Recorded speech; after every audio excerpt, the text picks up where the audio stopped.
Did you know that men go through three stages of development in their dating and relationship journey? Do you know what stage you're at right now? Because if you don't know what stage of development you're at as a man, how do you know what to do in order to get to the next stage, in order to break through?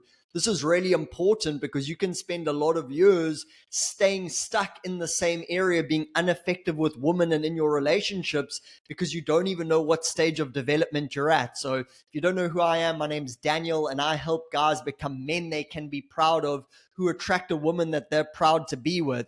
And when it comes to stages of development, we can actually plot our lives and see, wow, in this phase, I was more in this juvenile phase. Then in this part of my life, I could see myself stepping up into the next level. And you can identify where you are, and you can also see what the next step is where you need to go. Okay, this is very important information because it can help you have a direction in your life as a man so you don't feel so anxious and lost and aimless all the time. And that's a big part of masculinity, and that's a big part of this channel. Standing up for masculinity, being a powerful, positive force for masculinity. And if that's something that resonates with you, if that's a message that you want to get behind, do me a favor, hit the subscribe button down below so you get notified of our messages. And this is actually a private call inside my inner mastermind that costs a couple $1,000s to be a part of. And I want to share this information with you because the world needs it, you need it as a man, and it's really going to help you. So make sure you stay to the end because the third stage is really the most critical and often less talked about. Remember to subscribe, and let's jump straight into it. So some of this lesson, it's like I didn't come up with this all by myself. There's actually a lecture from Jordan Peterson online where he's like kind of talking about the Lion King, but he like uses it to assess the development of men and how they will transform in their psyche. And he obviously wasn't talking about it from a cold approach perspective, but I saw a lot of similarities in myself, and I thought like, okay, cool, let me map this out. So I'm going to share this, and you guys can see where you come in. I'll also stop because I want to like discuss things. So number one, I'll talk about almost like the pre-game phase. Okay. So like pre-game is kind of like when you suck with girls, like when you're not good with girls. And to me, what characterizes that pre-game phase is there's kind of no responsibility for self or for anyone else. So it's kind of like you suck with girls, but you haven't yet got to the point where you've either admitted it or you want to do something about it. You're kind of just going with the flow. It's like, I suck, and I'm kind of okay that I suck. I'm not taking responsibility for how shit I am with girls, and I'm not doing anything about it. And I'm just kind of coasting through that phase, which I think we've all been through. And then you get to your game journey, or even like post game, where it's like, wow, you've already built a skill set. I would say like Tabor and Chris are probably around this phase now, where there's responsibility for self, where it's like, hey, there's some issues that I have in my dating life that I want to improve. Not only have I admitted it, but I've actually taken action towards improving it. Because a lot of guys admitted like, hey, I want to improve my dating life. They'll join a program and then they'll just do nothing. Like that's a very common pattern as well. So they haven't really taken responsibility for themselves and improving themselves. So again, with phase one, it's kind of like the man's mainly lonely and he's kind of a failure when it comes to dating with women. Okay, cool. We've all been there.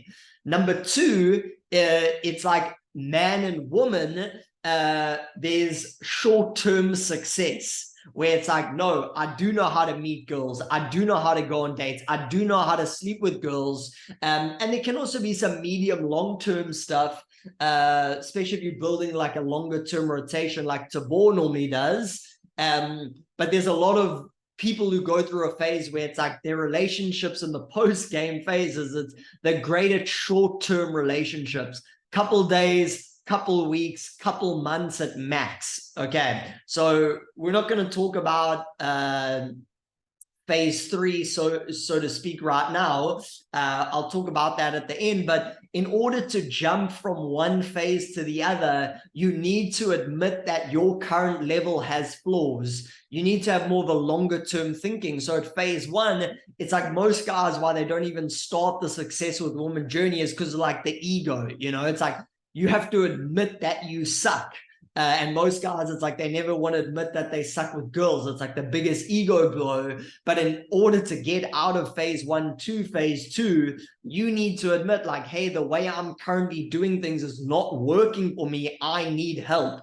Unless a guy gets to that phase, he doesn't really, almost nothing he does is going to help him improve. The same thing almost happens, though, at the second phase, where it's almost like, hey, I'm having all this short-term success and I can get girls and it's easy and it's easy and it's easy. In order, or when you're at the point where you want to get to the next phase, you almost have to admit, hey, there are things I'm doing at phase 2 that there's some flaws in my thinking. And a lot of it all has to do about me, which is good, like me and my freedom.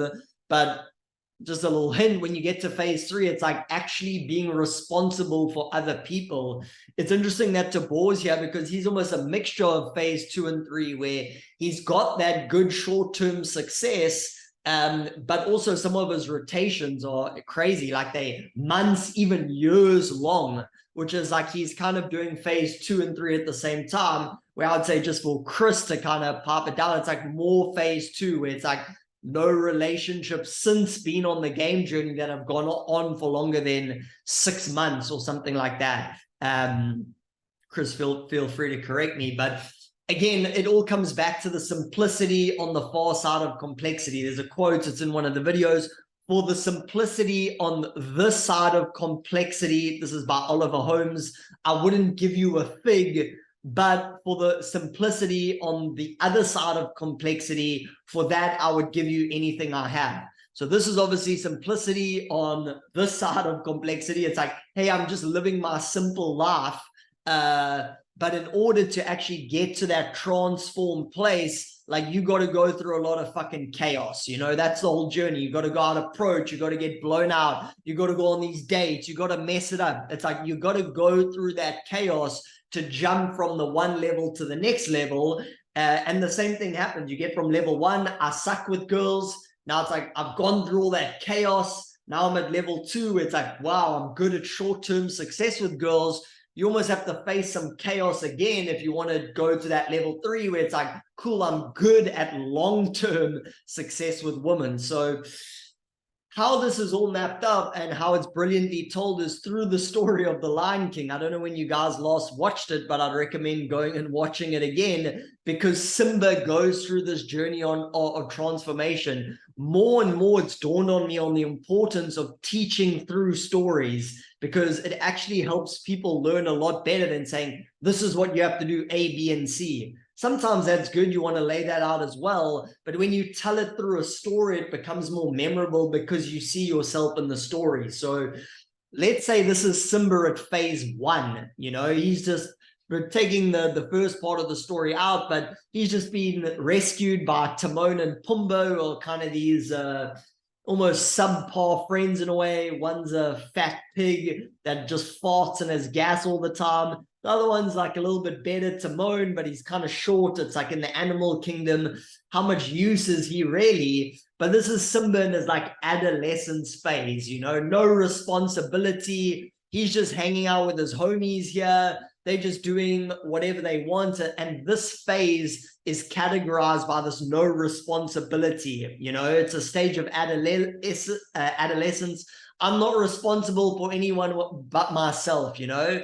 And this can be a little bit of stage 2 as well. I want to be free to pursue what I want to pursue. It's all about me and my desires. That can be good from getting stage 1 to 2, because of stage 1, it's almost like Vincent explained, like, oh, I'm scared about that girl's feelings. It's kind of like almost in a healthy way, and you'd be like, fuck her feelings, what's going to serve me at my level? And it can sound very selfish, but it's almost like a functional arrogance. You need that to get from stage 1 to stage 2. And then the paradox to get from stage 2 to stage 3 is you need to become a lot more accommodating of other people's feelings. So it's interesting how it works like this. But this stage is all adolescence, no responsibilities. You know, this might be someone like in college, where it's just like, I'm just going out with my mates and I'm getting drunk and like nothing matters. Like you can even see the reaction on his face. It's just this like docile,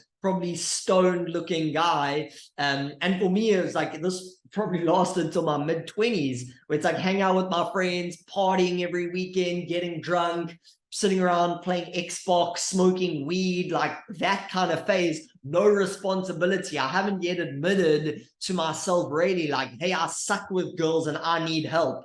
It's like, it's just me and my boys and we just do whatever the fuck we want and life's all good. It's kind of like their song is called Hakuna Matata, where it's like no worries, no responsibilities. And that's a good phase for a man to go through in adolescence. But one of the signs of maturities is actually taking on responsibility first for yourself and your development, and then taking on responsibility for other people, because that's stepping into your king energy. And what happens with Simba, he's this lion and he's the son of a king, but he's kind of shirking that responsibility. It's like, I just chill out and I eat bugs and we just do whatever. He's not stepping into his king nature. And part of being a king is you have a kingdom, which means you're responsible for other people other than yourself. And that's a good sign of maturity and development, where in this phase, it's all about me and just partying and just fucking a bunch of girls and just living my life. Good, go through that. But this is all about the impulses, living for the moment, very impulsive place. So then this is what pulls you out of that stage of development. It can pull you out, and I'll explain it through both, from stage 1 to stage 2, and it can pull you out from stage 2 to stage 3. So what happens is, if you don't remember the story, Pumbaa and Timon end up getting attacked by another lion, which is a female lion, which is Simba's friend from when he was a child. Her name's Nala. And it's interesting because the formation of male gangs, they're mainly broken up through a romantic relationship. One of the gang members gets involved in a romantic relationship and that extracts him from the gang, which is when the other adolescents see this, they get pissed off, oh, you leaving us for another girl or for a girl. But it can also be a healthy stage of development.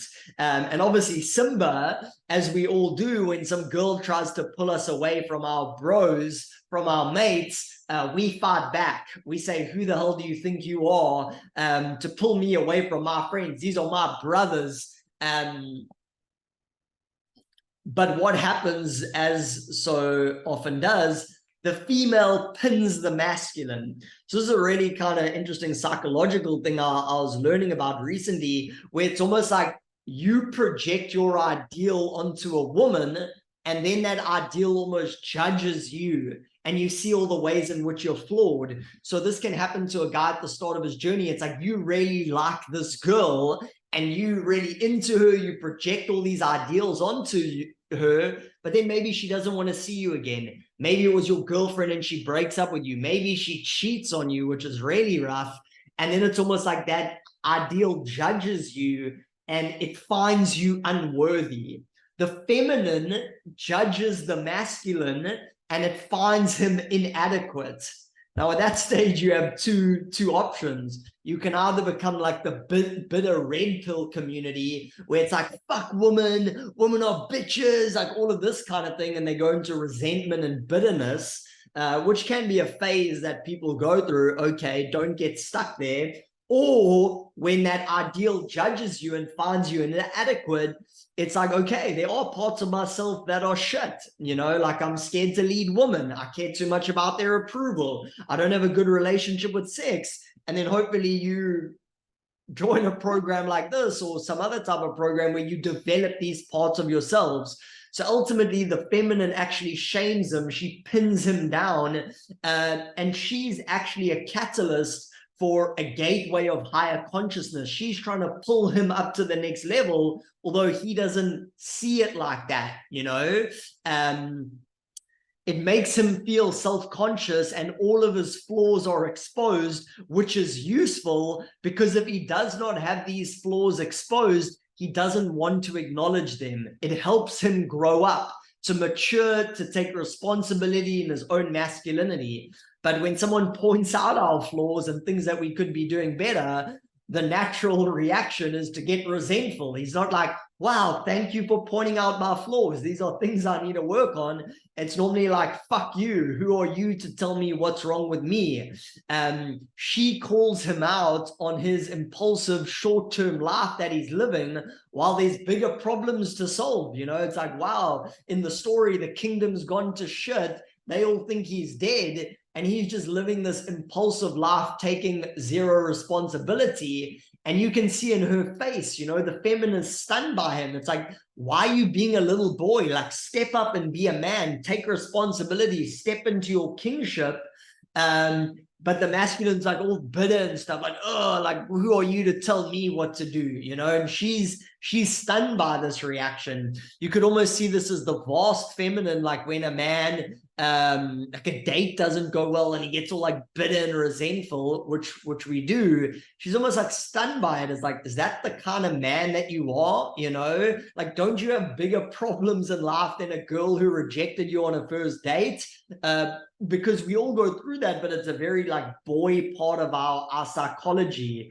But the good thing is he does become a little bit self-reflective. Even after his initial resentment and bitterness, he starts to think like, fuck, maybe she's got a point, you know? Maybe I do have some flaws that need to be worked on. And I've kind of cut it out, but they have like a romantic love scene where they're like, can you feel the love tonight? And they have this special moment, which is helping him mature as well. But then he goes back to his own way. She's like, come on, like, let's do this. And he's like, again, nah, this is my life. I just do whatever I want, no responsibility. I'll keep doing things my way. And he goes back and said, I don't have any flaws I need to work on. And again, she calls him out for it. Like, this face is like, what the fuck is wrong with you? You know, I see your potential. I see the man you could be. I see the king you could be. And she's very disappointed. And again, he goes back into this phase of like, fuck, like, maybe something's wrong, you know, maybe I'm not all I could be as a man. And in the scene, he's basically looking up to the heavens, to his father, and said, hey, you said you would always be here for me. Like, I'm screwed. There's things that are not right with me, but you're not here to help me. But it's a very crucial scene in any stage of development where you admit, like, where I am right now is there's something wrong. You know, I want to change. You have to drop your arrogance. You have to drop your ego. You have to look up to something higher than yourself. And a deeper part of yourself will actually respond to you post-question when you're like, I suck. What's wrong with me? How do I get better? Like, there's a deeper part of yourself that comes forward in those moments. And then you find a YouTube video or a coach or something, and you're like, that doesn't appear until you admit. It's like, what does it say? When the student is ready, the teacher appears. That's this whole kind of scene going on, where you are able to tap into your parts of yourself that are underdeveloped, but they don't happen until you admit, hey, I need to change. And then what happens is Rafiki, who's kind of like the higher self in the story, appears to him and says, hey, I can help you out. But you got to come on this journey with me. And this is him kind of going on that initiation process, that falling into chaos. He's running through this dark forest. There's all this scary music playing on, going on. And that's almost like he's in simplicity. I'm hanging out with my boys, Timon and Pumbaa, no worries. We just chill out in the jungle. And then it's like, now he admits there's a problem. He has to go through the chaos in order to go on this transformation. And once he's gone through that chaotic journey, this is a really powerful scene. I never heard like Jordan Peterson break this down, but when I used to watch the scene, like, I had video clips on it on my phone. I've done posts about it because like something deep in me would like come out. Like, I often cried watching the scene because I don't know what it was, but it was like something deep inside me that resonated with it. So Rafiki basically says, like, I can show you your father. I can show you that king part of yourself. You just got to look in the pool. And first, when Simba looks down in the pool, he mainly sees his own reflection. But the interesting thing here as well is it's not fully him, but it's not fully his father. So if you look at here, his eyebrows are kind of up. He's got this like childish like look on his face, you know, this innocent, this I haven't done anything in my life. I haven't gone on any journey. And then in this picture, you can start to see the eyebrows starting to go on.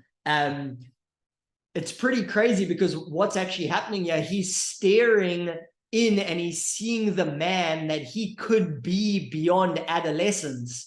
And then you see the picture really emerge, which is the picture of his father. And look at the different types of faces here. It's like, this is like innocent little boy, totally oblivious. I don't want to hurt anyone's feelings type of face. And then it's like, okay, now we're halfway in between. And then you get this full-on developed masculine. I've taken on responsibility. I've got this discernment. I can still smile and be joyful and laugh, but like I've taken on responsibility.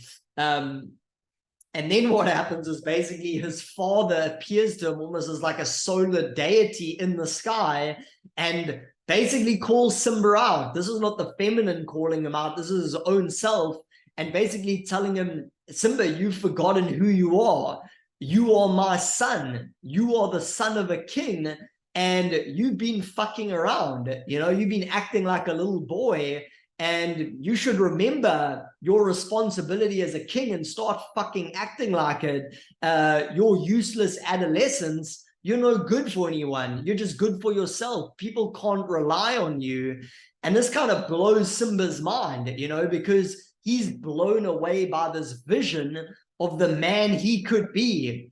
And this is a positive and negative experience because on one hand, and we all go through this, he can see the man he could be, and also simultaneously, he can see the man that he's not. All of his flaws. If you can see the person you could be, you immediately are aware of all the flaws that you currently have and all the areas in which you are weak, which is a weird thing to balance. It's both this, wow, this is who I could be. And it's like, fuck, like this is all the ways I'm currently fucking up, so to speak. And then he goes on this contemplative thing again, how, like, what do I have to do? And he basically, long story short, decides to take responsibility. I'm going on the adventure. I'm going back to the kingdom to take my place, to be the king, to take on that responsibility. And like I said, this will also happen with the I would say almost like a level 3 thing. Level 1, no responsibility. Simba out in just doing his thing with his friends. Okay. Then number 2, it's like I'm taking responsibility for myself. I better step up. I better become a better person. I better take action. And then I would say level 3 is like taking responsibility for others. This sometimes comes in the form of a long-term relationship, although it doesn't always have to. But it's like, wow, I really have to care about someone else rather than just myself. I actually have to sacrifice some of my own personal desires in order to have responsibility for someone else. And I know for myself specifically, and I see some guys fall into it. Tabor is a little bit different. He's a bit of a hybrid, but it's almost like you come from this, I couldn't get girls, I suck, now I'm really good with girls. But the trap at the level 2 is it becomes all about me. What do I want? Oh, is this girl going to take away my freedom and my fucking desires? And that's cool if you got to go through that phase for a while. But then after that, it's like, wow, if you want to have a child one day, which maybe some of you guys do, maybe you don't, guess what? You're going to have to give up some of your freedom. You're going to have to give up some of your fucking sleep. Sorry, my internet cut out. I hope I'm back. If you have a family and a wife or a partner and children, well, guess what? It's not all going to be about you, but within that challenge, within that responsibility comes meaning, because what you realize after phase 2, when you've played around in that puddle for long enough, wow, it's actually not that meaningful just sleeping and hooking up with these women on a consistent basis. Yes, it's good to get there, but if you get stuck there for a long time, it doesn't fulfill you. It doesn't feel meaning. because meaning actually comes from responsibility. But you can get that meaning initially when you have to go out, do approaches, you're getting blown out, girls are flaking on you. There's a lot of meaning in that because you're taking responsibility for your development. But once you've kind of reached the top of that hill and that mountain, that doesn't give you the same meaning because there's not that same level of growth and responsibility. And then you better start looking out. Okay, cool. What's the next vision? At stage one, it's like, hey, I suck with girls. I want to get good with girls. Awesome. That's your vision. But then when that vision comes to fruition, it doesn't satisfy you any longer. And you need to look out. Okay, what's that next vision for me? And that's normally taking responsibility for people other than yourself. So cool. That's basically the lesson. I